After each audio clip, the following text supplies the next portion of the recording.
Insan muda, sudah siapkah kamu? Lengser wengi, sliramu tumeke, sirmo ojo tangi,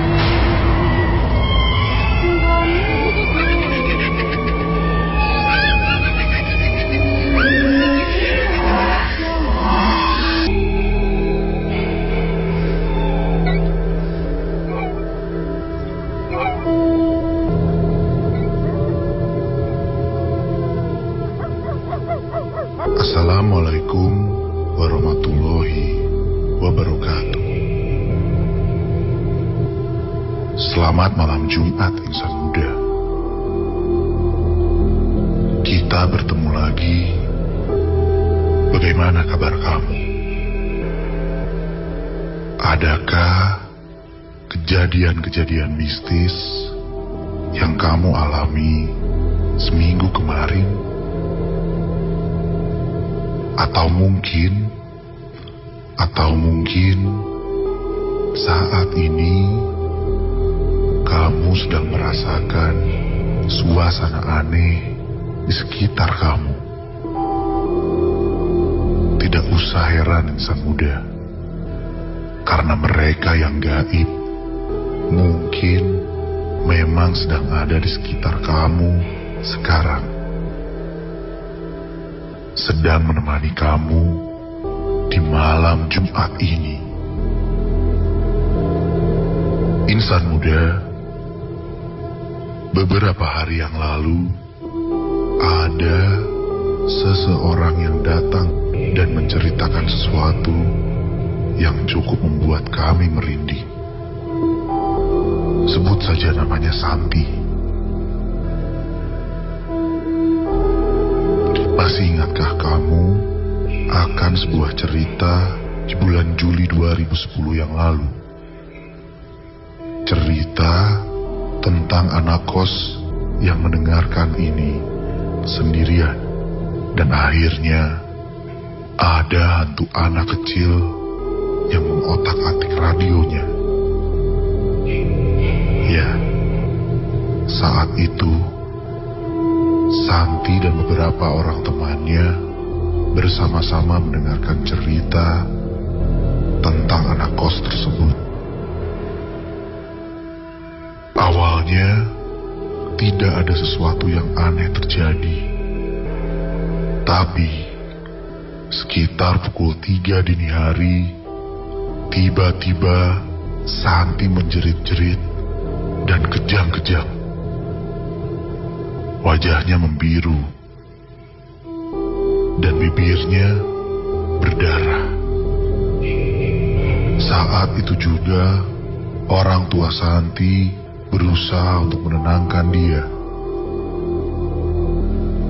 Singkat cerita, saat pagi baru diketahui ternyata Santi kesurupan di malam itu. Dan yang mengejutkannya, insan muda, Santi masih sering mengalami kesurupan sampai sekarang, dan selalu terjadi setiap pukul 12 malam.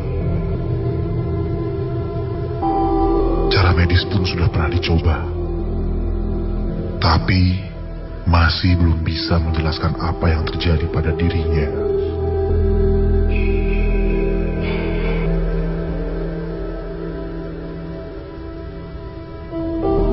Kami telah coba untuk memberikan sesuatu kepada Santi supaya Santi bisa kembali normal. Kami memohon doa dari insan muda supaya Santi bisa kembali sehat.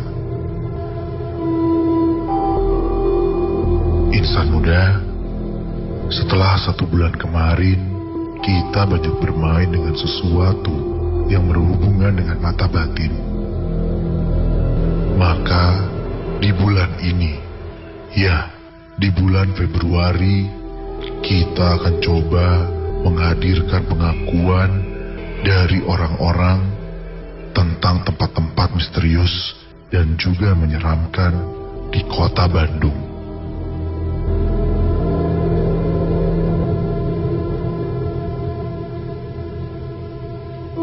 Salah satunya adalah sebuah pintu perlintasan kereta api di daerah Guruminda yang akan kita bahas malam hari ini. Konon, cerita tentang seramnya tempat itu membuat kami akhirnya coba untuk melihat secara langsung lokasinya dan mulai mengumpulkan cerita dari penduduk sekitar.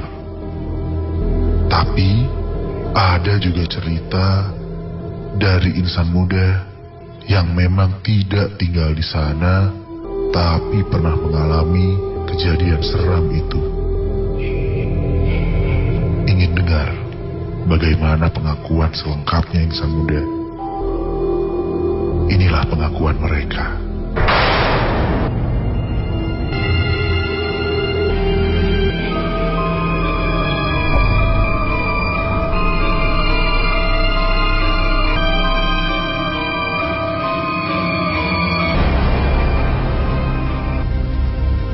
Hai, nama saya Elga. Rumah saya di tengah kota Bandung. Saya sempat mengalami kejadian aneh di pintu rel Jalan Guruminda. Ya bikin saya trauma lewat jalan situ sampai sekarang. Jadi, waktu itu ceritanya saya pulang dari Semarang, naik kereta ke Bandung. Nah, sekitar jam 10 malam, saya mulai masuk daerah Bandung Timur. Saya hafal banget daerah sini. Soalnya, dulu saya tinggal di daerah Ujung Berung. Cukup lama, sekitar 8 tahunan. Nah, gak tahu perasaan saya aja atau emang benar. Pas mau lewat Jalan Guruminda, keretanya kayak ngelambatin gitu jalannya. Dan pas lewat pintu kereta api Guruminda di situ, aku lihat keluar lewat jendela kan. Itu di sekeliling pintu kereta dan pos. Banyak banget pocong lah, pada berdiri tegak gitu. Banyak banget, ada 10 lebih kali. Saya waktu itu langsung lemes dan nangis. Karena ya saya takut lah, belum pernah ngalamin kejadian kayak gitu. Akhirnya sampai sekarang, saya trauma lewat situ. Mau itu naik kereta, atau lewat pakai motor, atau mobil. Pokoknya saya nggak akan pernah mau lewat situ lagi.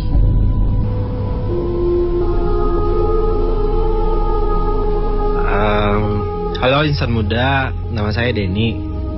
Kebetulan saya tinggal ya nggak jauh lah, beberapa ratus meter dari pintu kereta api.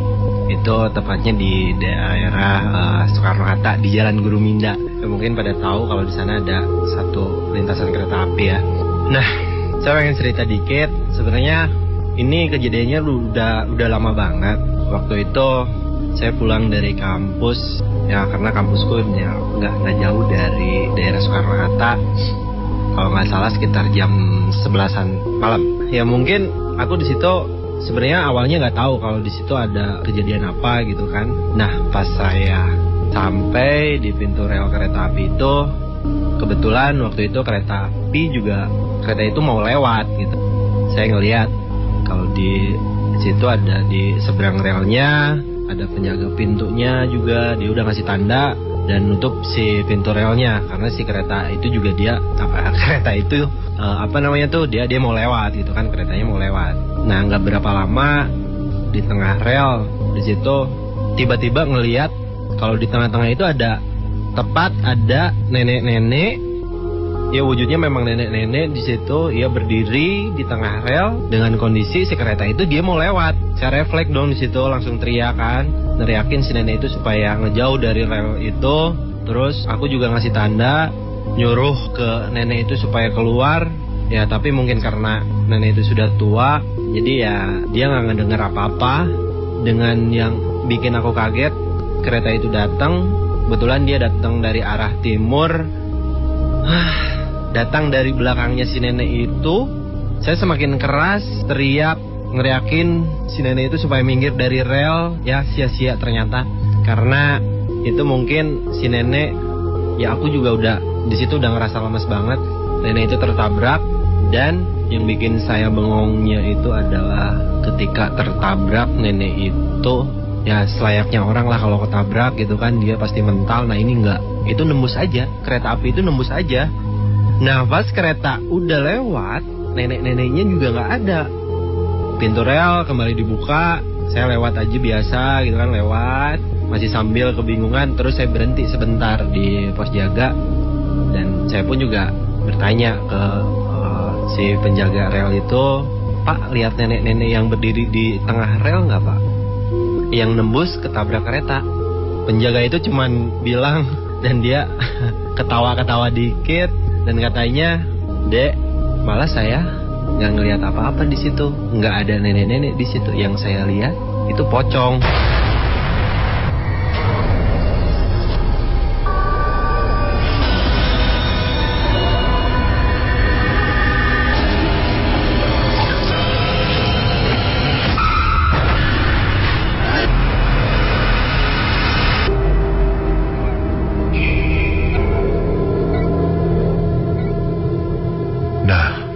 Insan muda, 2 kesaksian tentang perlintasan jalan kereta api di daerah Guru Minda sudah kita dengarkan tadi. Kami berharap supaya kamu lebih berhati-hati saat melewati pintu perlintasan kereta tersebut. Jangan pernah kehilangan fokus, karena bisa-bisa terjadi hal-hal yang tidak diinginkan olehmu. Sekarang saatnya kita dengarkan 3 cerita seram untuk malam hari ini. Selalu ingat insan muda, jangan pernah dengerin sendirian.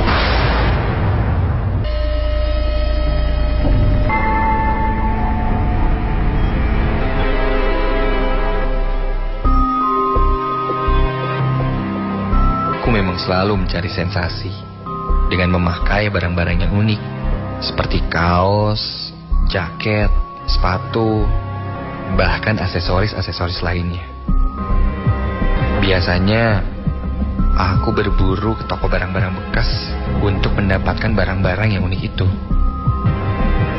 Tidak pernah terpikir dan terlintas sama sekali di pikiranku, hanya membeli barang bekas saja bisa membawaku ke pengalaman yang tidak pernah bisa aku lupakan.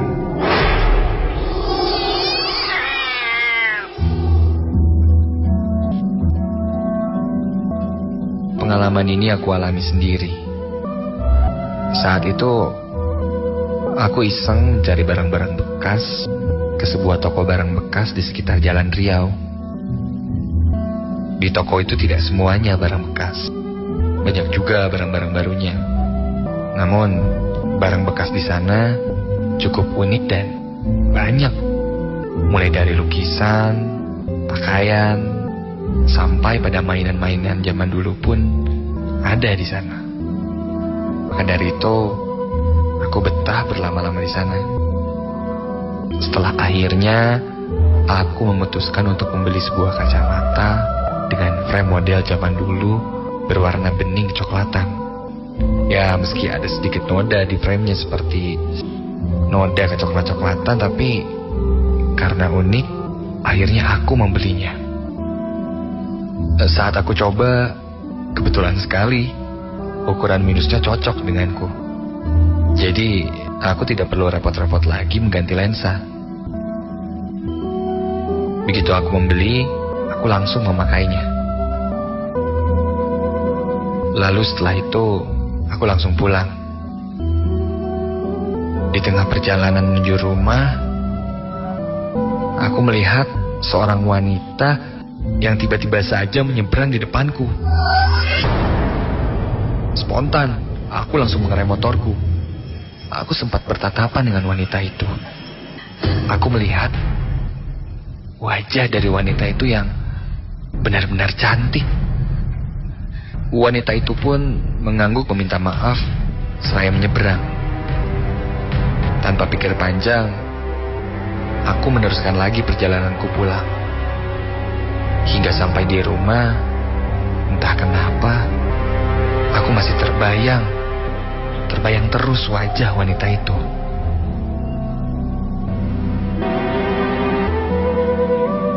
Esoknya di kampus, teman-teman memuji kacamata baruku. Katanya, auraku nampak berbeda saat aku memakainya. Selagi jeda kelas, aku pergi ke kantin dan... Astaga. Di pojok kantin, aku melihat seorang wanita. Wanita yang sedang berdiri melamun dan nampaknya tidak asing bagiku. Siapa ya? Terang saja, itu wanita yang kemarin berpapasan denganku yang hampir aku tabrak. Heran, kok bisa ada di sini juga ya? Dunia itu sempit. Ternyata aku sekampus dengannya. Tapi aku baru pertama kali melihat dia. Sejenak aku membayar roti dan susu yang aku beli, dan saat melihat lagi wanita itu, dia sudah tidak ada.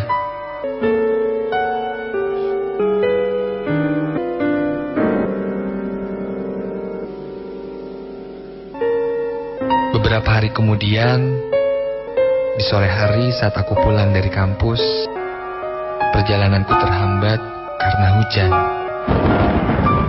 Akhirnya aku berteduh di sebuah pujasera di sekitar Jalan Gatsu.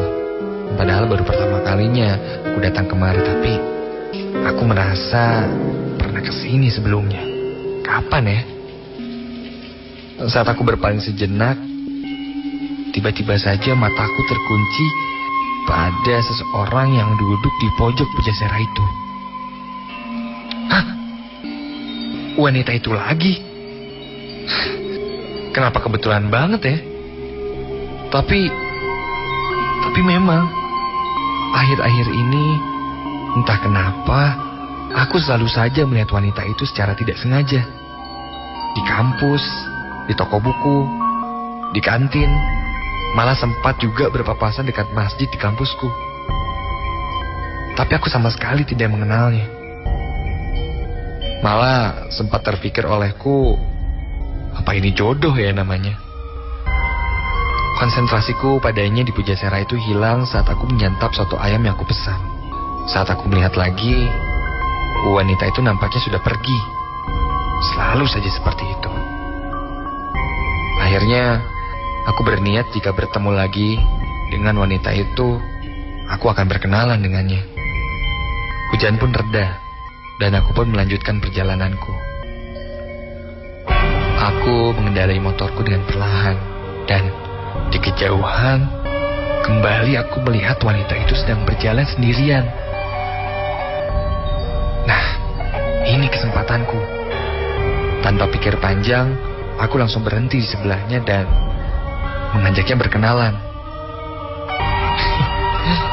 Nampaknya wanita itu pemalu, karena saat ditanya, dia tidak terlalu banyak bicara.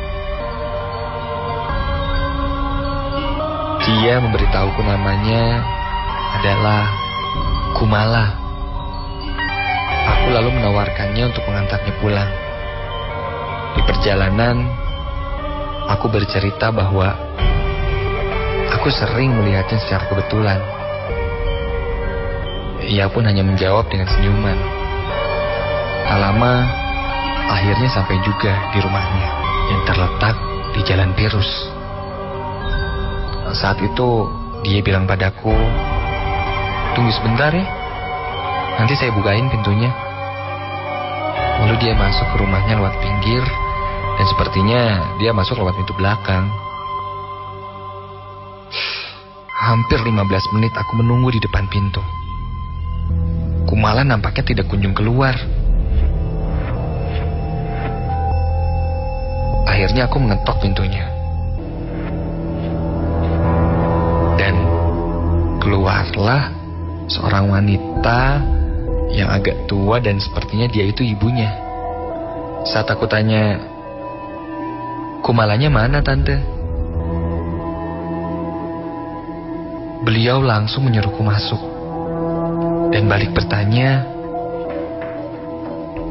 "Kamu ketemu Kumala di mana?" Ya, aku jawab saja, "Akhir-akhir ini aku sering bertemu dia secara tidak sengaja. Sampai akhirnya tadi aku berkenalan dan mengantarnya pulang."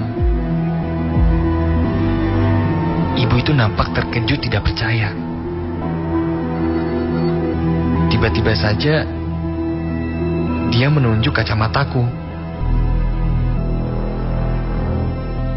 Kamu dapat itu dari mana? Iya, aku pun menjawab seadanya.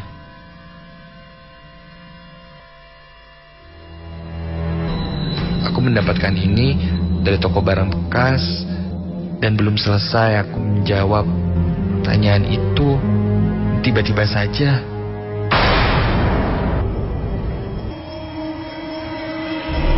ibu itu menangis. Aku heran. Saat aku tanya kenapa, ibu itu lalu berkata bahwa Kumala, anaknya itu sudah meninggal 1 tahun yang lalu.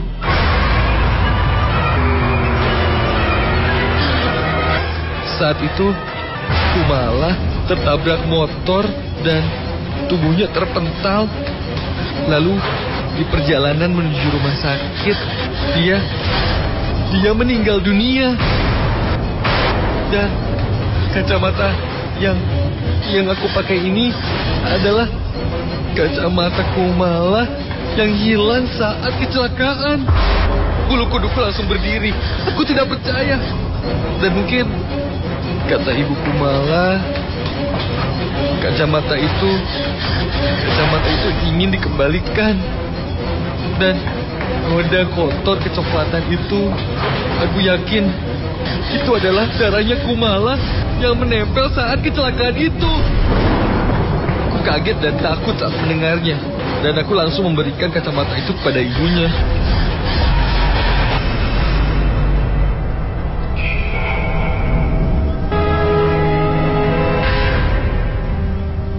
Setelah kejadian itu, aku tidak pernah lagi melihat sosok wanita yang bernama Kumala.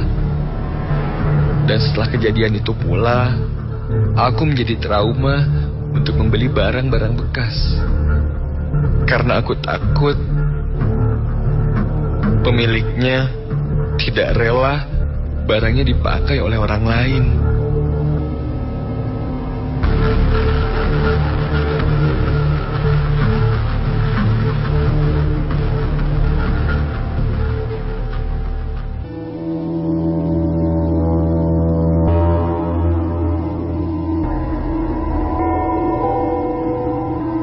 Aku dan Uyut duduk berhadapan di ruang tengah. Sesekali, aku melirik ke gelas besar miliknya yang terletak di atas meja. Tadinya gelas itu terisi penuh oleh kopi hitam. Tapi lama-lama, kopi itu terus berkurang.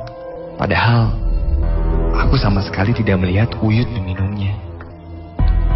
Sama sekali tidak ada yang menyentuhnya sejak tadi.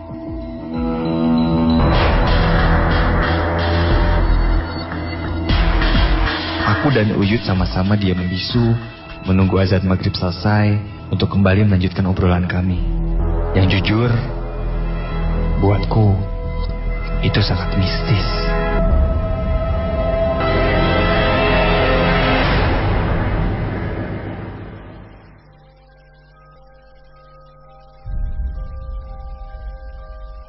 Aku mencoba mencairkan suasana dengan meminum seteguk air putih yang diambilkan Uyut untukku.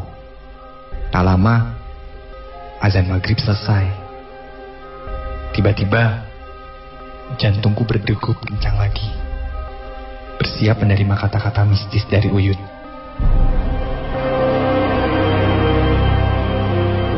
Tapi tidak sesuai dugaanku. Uyut malah mengambil gelas kopi tadi dan meminumnya. Dia minum seperti kehausan, terus meneguknya sampai habis. Bahkan Uyut melahap ampasnya, lalu berdiri dan berjalan pergi ke kamarnya. Buatku, pemandangan barusan sangat menyeramkan.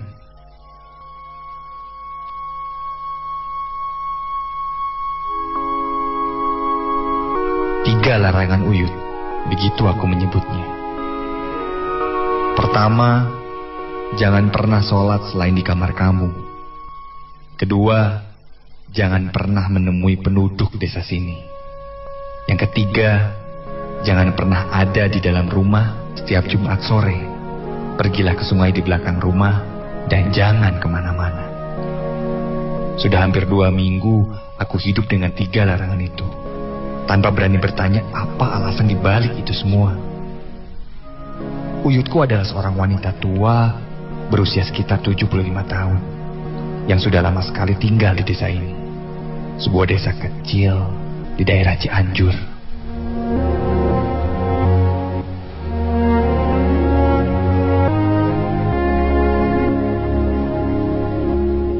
Aku ada di sini karena sedang melarikan diri dari keluargaku.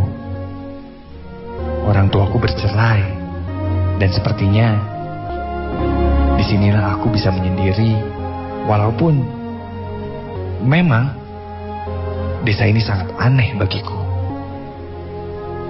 Dan aku sendiri tidak tahu persis bagaimana silsilah keluargaku. Yang pasti, Uyut adalah bagian dari keluarga ayahku.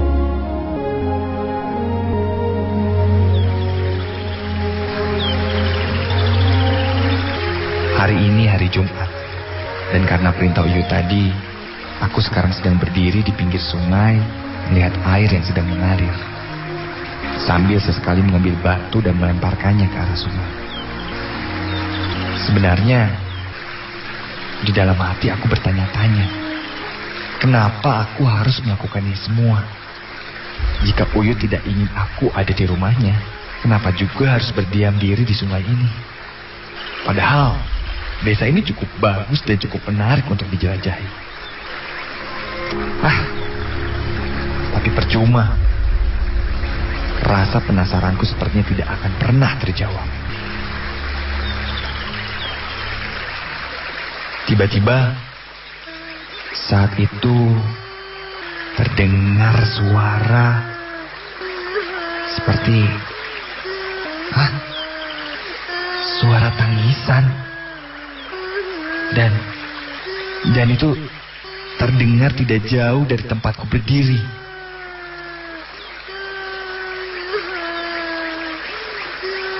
Aku kaget dan langsung melihat ke sekeliling. Tapi tidak ada seorang pun di sekitarku. Hanya beberapa batu besar dan pepohonan. Aku terus melihat ke sekeliling. Dan aku menyadari sesuatu. Seperti ada yang sedang bersembunyi di balik sebuah pohon. Dengan ragu, aku mendekati pohon itu sambil sesekali berteriak. Hei! Hei! Siapa itu? Siapa di sana, hei? Tapi tidak ada jawaban.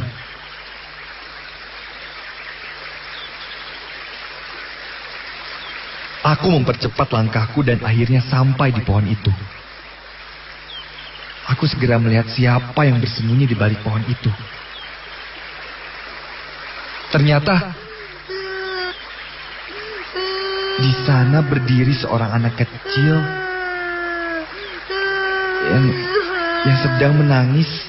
Dan tangan kirinya menggenggam sebatang kayu kecil dengan tali di ujungnya sepertinya sebuah kail. Dan masih sambil menangis, anak kecil itu lalu berkata, "Ampun, A. Ampun. Saya cuma ingin mancing. Ampun, A. Saya cuma mancing, A. Jangan hukum, A. Ampun, A." Dan dia terus menangis tanpa melihat wajahku. Aku penasaran dan tidak tahu apa yang sedang terjadi. Kemudian aku maju selangkah untuk menenangkan anak itu. Tapi tiba-tiba dia menjerit-jerit seperti ketakutan. Lalu dia melempar kailnya ke arahku dan berlari. Spontan aku mengikutinya berlari. Dia terus berlari keluar kawasan pepohonan menuju jalan desa. Aku terus mengikuti dia. Anak itu lalu masuk ke dalam satu rumah, seperti rumah panggung yang terbuat dari kayu. Beberapa langkah dari rumahnya, aku berhenti dan tiba-tiba aku sadar kalau sudah banyak masyarakat desa yang mengerumuniku.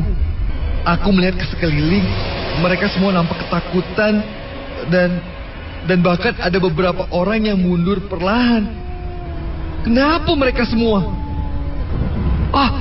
Tiba-tiba aku teringat salah satu larangan Uyut, yaitu jangan pernah menemui penduduk desa ini. Ya Tuhan, apa semua ini ada hubungannya dengan larangan itu? Entah kenapa aku tiba-tiba memutuskan untuk masuk ke rumah anak kecil tadi. Tanpa mengetuk pintunya, aku menerobos ke dalam dan... Ya ampun, di sana, di ruang depan duduk seorang laki-laki memakai baju serba hitam dan sangat besar. Dia duduk tegak bersinar sambil melihat ke arahku. Anak kecil tadi duduk di sebelah laki-laki itu sambil menangis. Setelah aku perhatikan baik-baik, anak kecil itu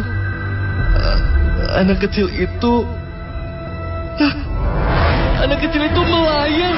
Dia tidak menyentuh lantai. Tak lama dari salah satu ruangan keluar seorang wanita membawa botol berisi air. Wanita yang sangat cantik, tubuhnya terbungkus kain berwarna kuning dan dia bergerak sangat cepat dan sambil melayang. Ya Tuhan.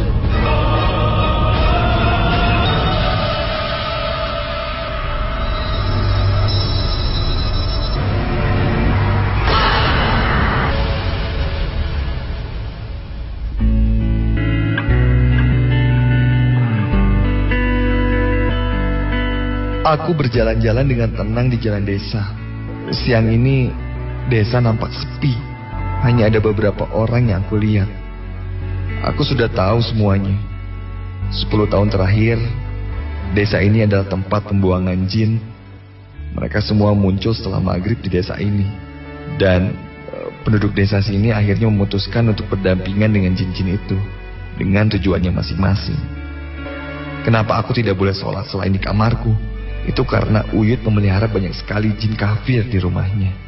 Kenapa aku tidak boleh ada di rumah setiap hari Jumat sore? Karena itu waktunya Uyut memberi makan jin peliharaannya. Kata Uyut, jika aku melihatnya, aku tidak akan bisa hidup dengan tenang. Dan kenapa aku tidak boleh menemui penghuni desa ini? Karena aku tidak pernah tahu siapa yang aku ajak bicara. Apakah jin atau manusia?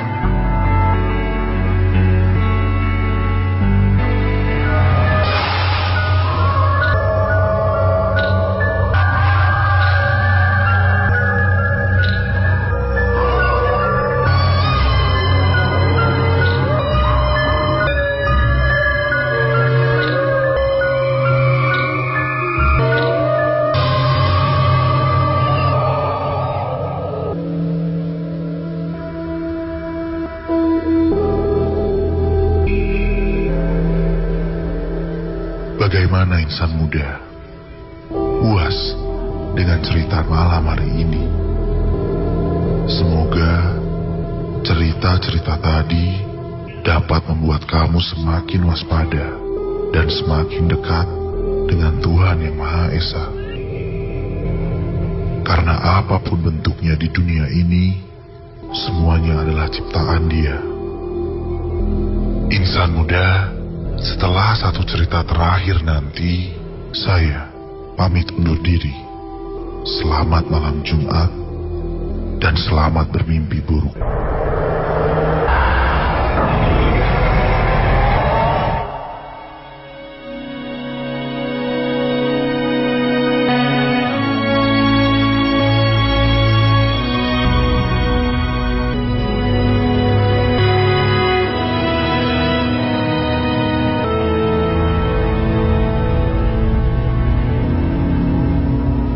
Namaku Ayunda.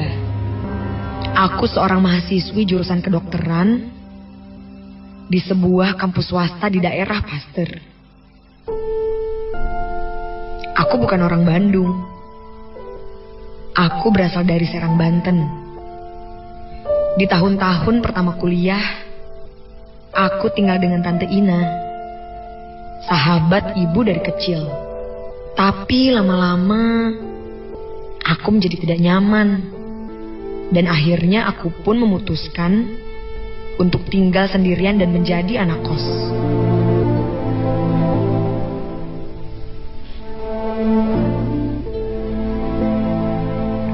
Singkat cerita, ada satu tempat kos yang menurutku cocok untukku. Tempatnya tidak terlalu mewah. Suasananya agak sepi karena jauh dari pinggir jalan. Dan yang paling penting, harganya terjangkau. Aku diajak melihat kamarku oleh pemilik kosan.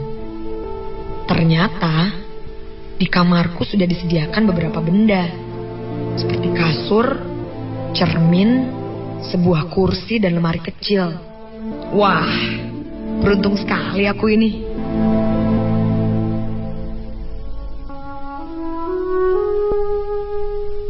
Akhirnya, tanpa banyak berpikir lagi, aku langsung menyewa kamar itu untuk 6 bulan.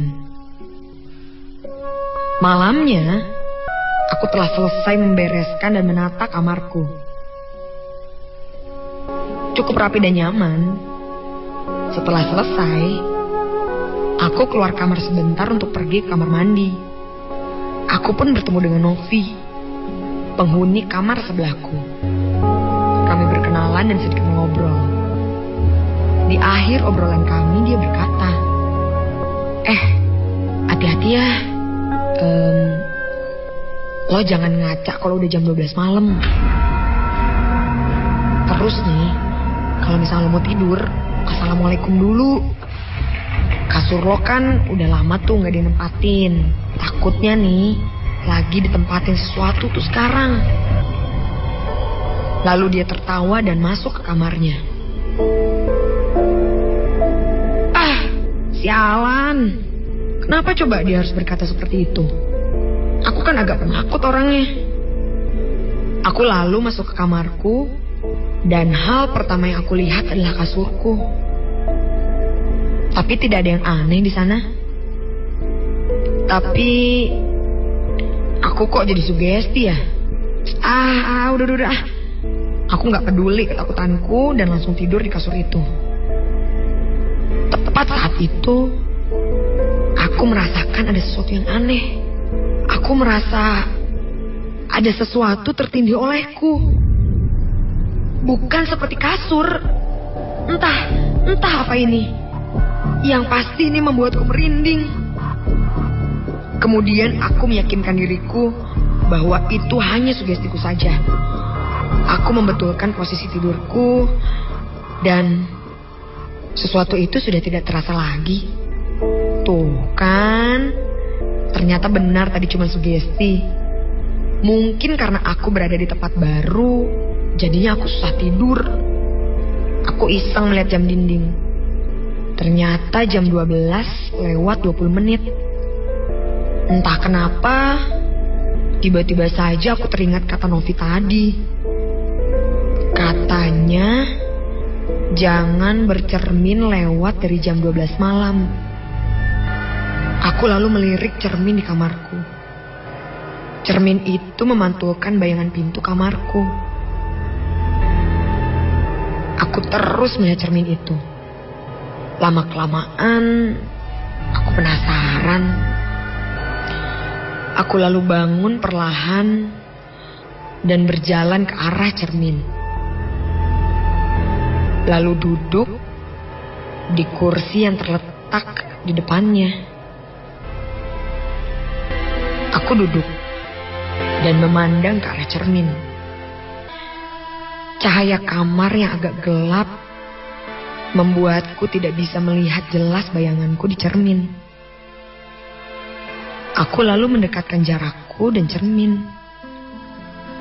Lalu kembali memandangnya. Ya, itu diriku di cermin. Aku memainkan rambutku yang agak bergelombang. Aku cantik sekali.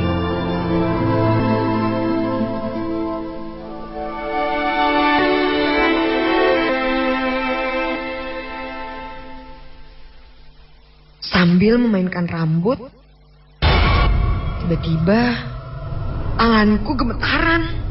Ya Tuhan, kenapa ini? Tanganku semakin gemetaran, tapi tidak bisa berhenti memainkan rambutku.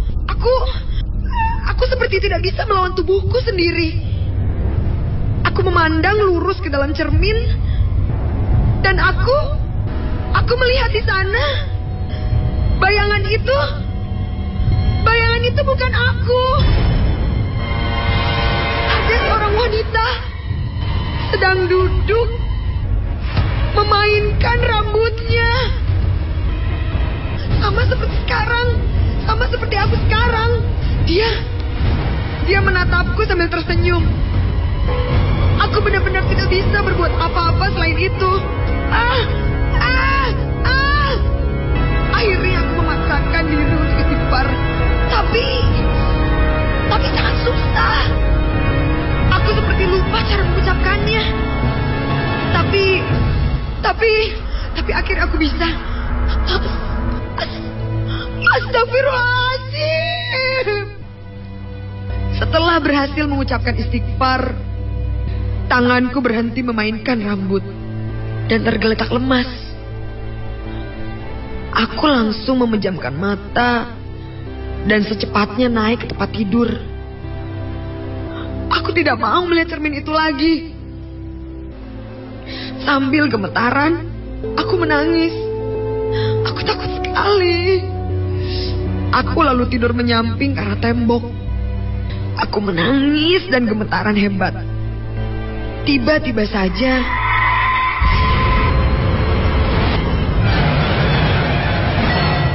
aku merasakan kasurku bergerak. Seperti ada seseorang yang naik ke atas kasur. Astaga. Aku memejamkan mataku sambil terus merasakan sesuatu itu naik ke tempat tidurku. Ya Tuhan, tolong aku. Lalu sesuatu itu hilang. Kasurku berhenti bergerak-gerak. Jantungku berdetak sangat kencang.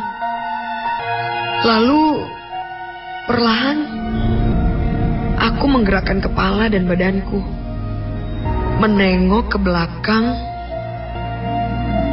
memastikan bahwa tidak ada apapun di kamarku.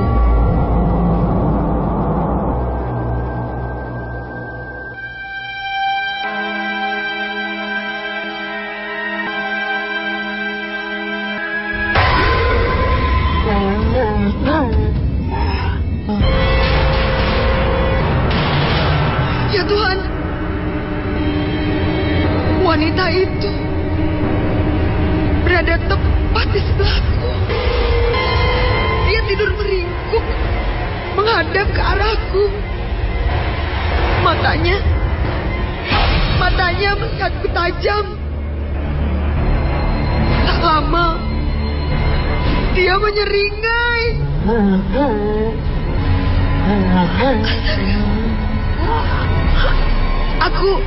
Aku mencoba untuk istighfar. Tapi kali ini benar-benar tidak bisa. Mulutku hanya bisa bergerak-gerak tanpa mengucapkan apapun. Kemudian wanita itu berhenti menyeringai dan dia